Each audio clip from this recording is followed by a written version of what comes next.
January is all about sticking to a budget, and contractor Chris McGimsie did exactly that. For under $500, he transformed this bathroom from dull and dated into bright and stylish. I can't believe it how well this bathroom turned out. I actually can't believe that this is now our bathroom. If you remember, we had this really bad blue color on the walls.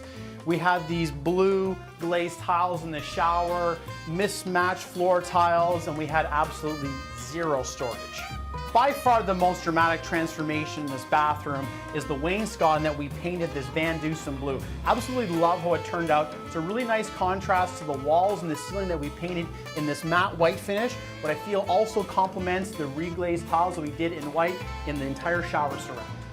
We've doubled the amount of storage space in this bathroom now with this new medicine cabinet. And we even picked up the exact same color to paint the existing vanity. Because there's a window above the vanity, we opted to hang a suspended mirror from the ceiling and also installed some custom artwork. Our home is over 100 years old. Now, when it came to picking a floor tile, I wanted to choose something that paid tribute to the era of the home. I decided to go with this classic black and white Mosaic tile, which I installed myself. It allowed me to customize the space and install this border. Totally customized. So here to show us how he did that amazing DIY Mosaic tile floor is Chris McGimsie right here. That is such a good makeover. I know, I love it. I'm thrilled. I love showing makeovers like that. It's a small space, and it's totally customized and it's totally DIY.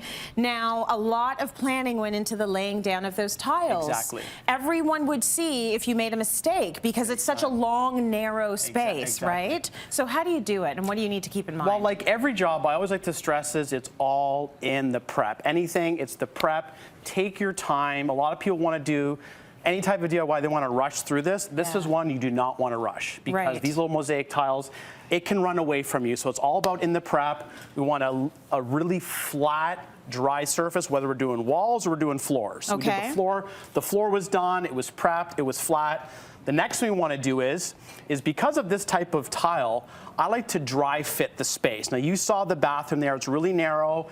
And what I like to do is that way you can sort out all the little mistakes, all the little errors. You can dry fit them all, you can cut them. And because I did this little pattern, I want to lay all that down first. Right, and by dry fit, so you mean lay it down without putting any kind of cement or adhesive underneath it, Lay so them that all down. the whole thing is out there and you know what you're going to do before you throw down the cement. Exactly. A lot of people, when they were following along with my stories, they asked, Chris, did you lay all those little tiles? Like, I would still be at home doing those tiles if that was the way how it is. So they're actually in sheets. They're in sheets, 12 by 12 sheets, so they're 1 square foot, really easy to calculate. I had 30 square feet, 3 boxes of tiles, 10 square feet a box. Okay, so we're gonna start with the ones that I did. We need 3 types of tiles. We got this Mosaic one with the colors. We had all black tiles and all white for the border, right? So I've cut out, I've already pre-cut stuff here, so basically I've dry fit everything, right? So we're gonna apply our glue.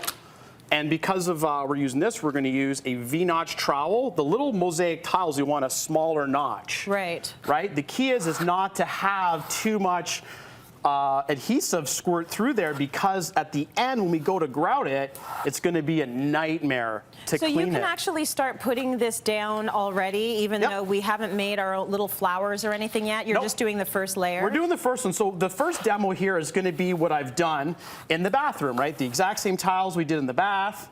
Right? Just going to clean this up here.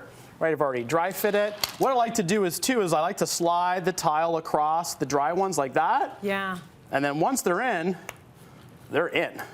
We like to move it around, okay? I got my little border piece already pre-cut. So take the time and cut. Like the cutting, it takes a long time, right?